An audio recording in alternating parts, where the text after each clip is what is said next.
राजकुमार जिनकी उम्र लगभग 56 वर्ष रहती है। राजकुमार की 3 बेटियां रहती हैं, जिनमें से 2 की शादी वो कर देते हैं।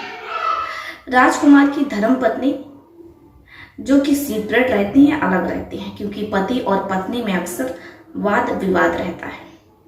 पत्नी का प्रेमी होता है, जैसा कि आजकल पत्नियों का प्रेमी हो रहा है। अब जो राजकुमार की पत्नी रहती हैं संयुक्ता, उनका प्रेमी रहता है। उसी को लेकर के अक्सर पति और पत्नी में वाद विवाद रहता है। बात इतनी ज्यादा बढ़ जाती है कि संयुक्ता अलग रहने लगती है। अब इधर जो राजकुमार रहते हैं, उनके साथ उनकी एक बेटी रहती है 23 वर्षीय, जिसका नाम रानो रहता है। रानो एमए फर्स्ट ईयर की स्टूडेंट रहती है। रानो के पापा चाहते हैं कि रानो पढ़ लिख करके इंजीनियर बने या डॉक्टर बने, क्योंकि वो नहीं चाहते हैं कि उनकी बेटी भी उनकी तरह किसी कपड़े की दुकान पर या छोटी मोटी कोई नौकरी करे। इसलिए वो अपनी बेटी से कहते हैं कि देखो रानो, मैं चाहता हूं कि तुम सरकारी पद पर हो, तुम्हारी नियुक्ति किसी सरकारी विभाग में हो, क्योंकि हमारे पूरे रिश्तेदारी में कोई भी ऐसी महिला नहीं है जो कि सरकारी पद में हो। रानो जब ये सुनती है तो वो अपने पापा से कहती है कि पापा, कोई भी बिजनेस छोटा या बड़ा नहीं होता है। लेकिन रानो के पापा, जो कि रानो को एमबीबीएस करवाना चाहते हैं, रानो नीट की तैयारी भी करती है, वो बहुत ज़्यादा परेशान रहती है, क्योंकि रानो हर बार नीट देती है लेकिन उसका नीट निकल नहीं पाता है। ऐसे ही 4 से 5 साल निकलता है। रानो नीट की तैयारी कर रही होती है, लेकिन रानो का नीट नहीं निकलता है। इधर जो राजकुमार रहते हैं, उनका सपना रहता है कि उनकी बेटी इधर जो राजकुमार रहते हैं, उनका सपना रहता है कि उनकी बेटी उनके इस सपने को साकार करे, क्योंकि राजकुमार जिनका कोई भी बेटा नहीं रहता है। अब ऐसे में रानो पर ही एक बेटे की जिम्मेदारी आ जाती है। वो अपने पिता के लिए डॉक्टर बनना चाहती है, नीट निकालने की पूरी कोशिश करती है, लेकिन दुर्भाग्य से रानो हर बार असफल होती है। अब पिता को कुछ समझ में नहीं आता है कि वो करे तो क्या करे। अब ऐसे ही एक रात रानो देर रात तक पढ़ रही होती है। उसके पापा राजकुमार को लगता है कि रानो सो गई है। इससे पहले कि रानो पहुंच पाती, रानो के पापा राजकुमार बाहर निकल जाते हैं। रानो को लगता है कि हो सकता है रात का 3 बज रहा है, उसके पापा उठ गए हों और वो बाहर जॉगिंग के लिए गए हों, इसलिए रानो कुछ नहीं बोलती। अब रानो, जो कि अक्सर रात के 3 बजे तक 4 बजे तक पढ़ाई किया करती है, पूरी रात पढ़ती है ताकि उसका नीट निकल जाए। जब वो पढ़ती रहती है, जैसे ही 3 बजता है तो गेट खुलने की आवाज आती है। रानो के पापा राजकुमार गेट खोलते हैं और बाहर चले जाते हैं। रानो को लगता है कि उसके पापा जॉगिंग के लिए जा रहे हैं, इसलिए वो अपने पापा को कुछ नहीं कहती है। लेकिन एक दिन जब रानो के पापा घर पर आते हैं तो पूरा घर कीचड़ों से भर जाता है। जब रानो सुबह उठती है तो उसके होश हो जाते हैं कि आखिर इतने सारे कीचड़ कहाँ से आए। और ये जो कीचड़ है, ये जो मिट्टी है, ये तो जंगल की लग रही है, क्योंकि यहाँ कॉलोनी में दूर दूर तक कहीं भी कोई जंगल नहीं है, कोई मैदान नहीं है। तो ऐसे में उसके पापा आखिर कौन सी जगह जाते हैं, अब उसे कुछ समझ में नहीं आता है। वो अपने पापा से पूछती कि पापा, यहाँ कॉलोनी में कहीं भी आसपास कोई मैदान नहीं है, तो फिर आप ऐसी कौन सी जगह गए? मैंने तो कभी वो जगह नहीं देखी जहां पर इतना सारा कीचड़ है। राजकुमार जब ये सुनते हैं तो वो रानो से कहते हैं कि देखो रानो, मैं शहर के बाहर गया हुआ था। रानो अपने पापा राज से पूछती है कि आखिर आप शहर के बाहर क्यों गए थे, वो भी इतनी रात को। लेकिन रानो के पापा राजकुमार रानो का बिना जवाब दिए वहां से चले जाते हैं। अब रानो को कुछ समझ में नहीं आता है कि आखिर माजरा क्या है। वो अपनी मम्मी संयुक्ता को फोन करती है और पूरी बात बता देती है। जब संयुक्ता ये सुनती है तो कहती है कि तुम्हारे पापा का दिमाग तो सही है, आखिर तुम्हारे पापा 3 बजे उठ करके कहाँ जाते हैं? रानू अपनी मम्मी से कहती कि मम्मी, मुझे भी कुछ समझ में नहीं आ रहा है। मैंने पापा से पूछने की कोशिश की, लेकिन पापा ने मुझे बताने से साफ मना कर दिया। रानू की मम्मी संयुक्ता कहती है कि ठीक है, अगर ऐसी बात है तो तुम कहो तो मैं वहां आ जाती हूँ। आखिर घर में क्या चल रहा है, तुम्हारे पापा क्या कर रहे हैं, ये मुझे भी जानने का पूरा अधिकार है, क्योंकि मैं अपनी तीनों बेटियों की जिम्मेदारी निभाना चाहती, क्योंकि मुझ पर अपनी तीनों बेटियों की सुरक्षा की जिम्मेदारी है। अब ऐसे में तुम्हारे पापा के दिमाग में आखिर क्या चल रहा है? कहीं तुम्हारे पापा कुछ ऐसा वैसा काम तो नहीं कर रहे हैं जिसकी वजह से तुम्हें और हमें नुकसान? अब रानू को भी कुछ समझ में नहीं आता है, लेकिन रानू अपनी मम्मी से कहती है कि ठीक है, वो चिंता ना करें, परेशान ना हो, वो इस बारे में पापा से बात करेगी। अब रानू राजकुमार से यानी कि अपने पापा से पूछने की कोशिश करती है, लेकिन राजकुमार अपनी बेटी रानू को कुछ भी बताने से साफ मना कर देते और कहते हैं कि देखो, तुम सिर्फ अपनी पढ़ाई पर ध्यान दो। इस साल तुम्हें किसी भी कीमत पर नीट निकालना है, क्योंकि इस साल तुम्हारी उम्र खत्म हो जाएगी। इसके बाद तुम कभी भी नीट नहीं निकाल सकोगी। जैसे ही रानू ये सुनती है तो बहुत ज़्यादा परेशान हो जाती है, क्योंकि उसके पापा का ये सपना रहता है और वो उसे साकार करना चाहती है। वैसे भी उसके पापा उसे बेटी नहीं समझते हैं, बल्कि अपना बेटा समझते हैं और उसे अपने घर का इकलौता वारिस समझते हैं। क्योंकि रानू की जो 2 और बहनें होती, राजकुमार उनकी शादी कर देते हैं। वो दोनों अब अपने ससुराल में अपने पति के साथ हंसी खुशी रह रहे हैं।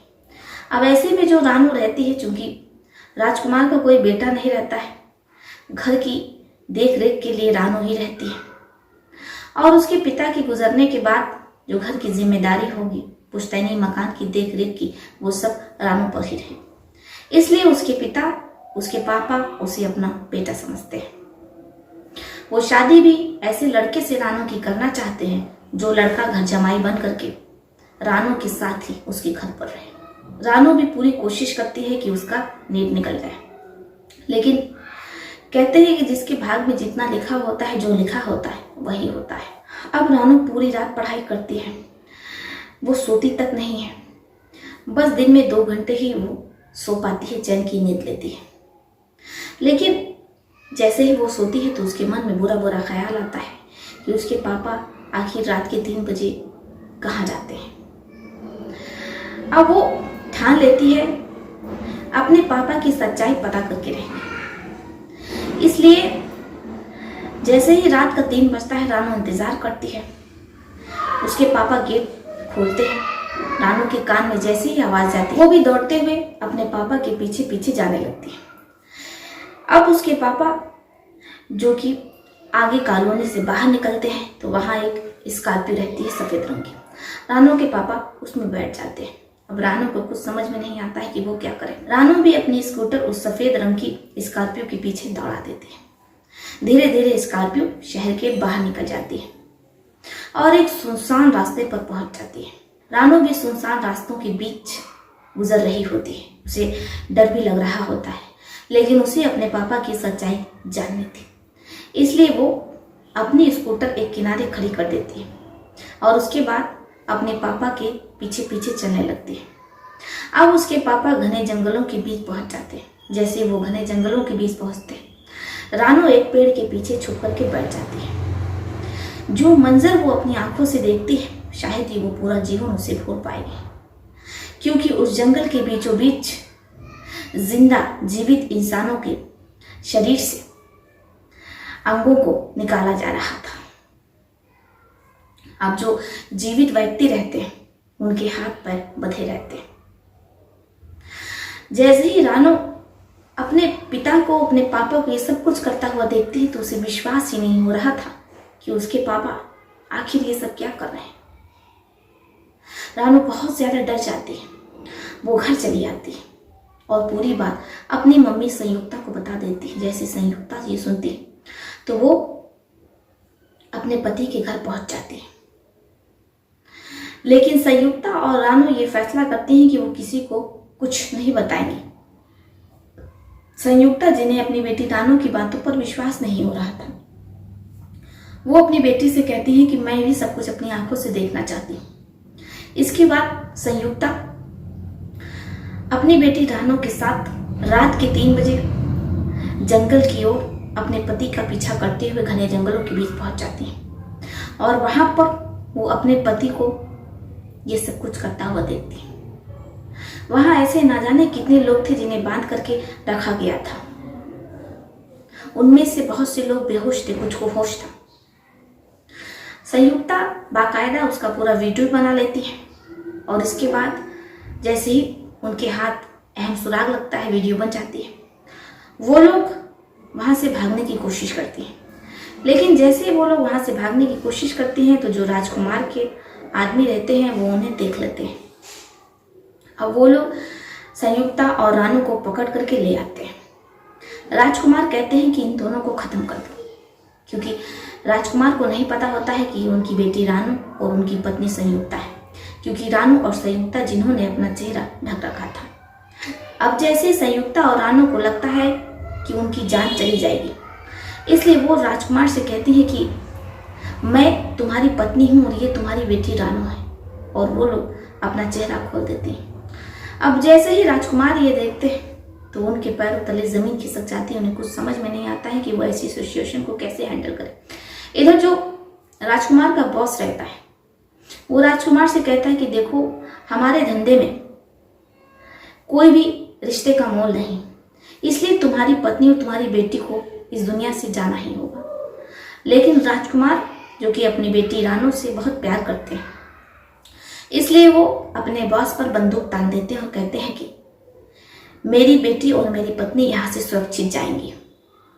इसके बाद वो अपनी बेटी और पत्नी को वहां से सुरक्षित निकाल करके घर ले आते हैं। पत्नी और बेटी दोनों थर-थर कांप रही होती हैं। कुछ देर बाद उन्हें होश आता है। फिर इसके बाद संयुक्ता और रानू राजकुमार से पूछताछ करते हैं। रानू कहती है कि पापा, आखिर आप ऐसा कैसे कर सकते हैं? किसी जीवित इंसान को बहला फुसला करके या उसे किडनैप करवा करके आप उसे जंगल में ले जाते हैं और फिर उसके साथ इतनी बड़ी घटना को अंजाम देते हैं। आपको तो भगवान भी माफ नहीं करेगा। राजकुमार कहते हैं कि देखो बेटा, मुझसे जाने अनजाने में गलती हो गई, क्योंकि तुम्हारा नीट नहीं निकल रहा था। इसलिए मैंने सोचा कि अगर सरकारी स्तर पर नहीं निकल रहा है तो क्या हुआ, मैं प्राइवेट कॉलेज में तुम्हारा एडमिशन करवा दूंगा। मैंने पता किया तो पता चला कि प्राइवेट कॉलेज में एडमिशन करवाने के लिए नीट में कम से कम 12 लाख रुपए लगेंगे, और मैं एक छोटी मोटी कपड़े की दुकान चलाता हूँ। ऐसे में मैं 12 लाख रुपए कहाँ से लेकर के आता? जैसे ही रानू ये सुनती है तो कहती है कि पापा, ऐसा डॉक्टर बनने से तो अच्छा था कि मैं डॉक्टर ही ना बनती, क्योंकि किसी की जान लेकर के मैं डॉक्टर कैसे बन सकती हूँ? क्योंकि डॉक्टर का काम तो लोगों को जीवन देना होता है, और मेरा ही पिता मुझे डॉक्टर बनाने के लिए दूसरों का जीवन छीन रहा था ताकि मैं डॉक्टर बन जाऊं। मैं ऐसे श्रापित डॉक्टर कभी नहीं बनना चाहूंगी। जब एक पिता सुनता है तो वो फूट फूट करके रोने लगता है और कहता है कि बेटा, मुझे माफ कर दो, मुझसे जाने अनजाने में बहुत बड़ी गलती हो गई। लेकिन रानू और संयुक्ता राजकुमार को माफ नहीं करते। वो लोग वीडियो लेकर के थाने जाते हैं। जैसे ही पुलिस वाले देखते हैं तो वो राजकुमार को अरेस्ट करते हैं और उसके सभी साथियों को जंगल के बीचों बीच से पकड़ लिया जाता है। संगीन धाराओं के अंतर्गत उन सभी पर मुकदमा दर्ज होता है। आज राजकुमार और उसके सभी साथी जेल में सलाखों के पीछे उम्र कैद की सजा काट रहे हैं। अब इसे पिता का बेटी के लिए प्रेम कहा जाए, इसे क्या नाम दिया जाए? आप लोग अपनी भी राय में कमेंट बॉक्स में लिख सकते हैं। दोस्तों, मैं एक गायिका और जल्द ही मैं अपना भोजपुरी गाना लाने वाली, धमाकेदार भोजपुरी गाना आप लोगों को बहुत पसंद आएगा। इसलिए आप लोग अपना आशीर्वाद बनाए रखिए और मुझे आशीर्वाद दीजिए कि मैं अपने सपने को साकार कर सकूं, क्योंकि मुझे लगता है कि अब वो समय आ गया है अपने सपने को साकार करने का। तो चलिए फिर चलते हुए मिलते हैं आपसे किसी और धमाकेदार भोजपुरी गाने में, किसी और कहानी में। तब तक के लिए आप अपने परिवार का ध्यान रखिए। आदाब, सत श्री अकाल, नमस्कार।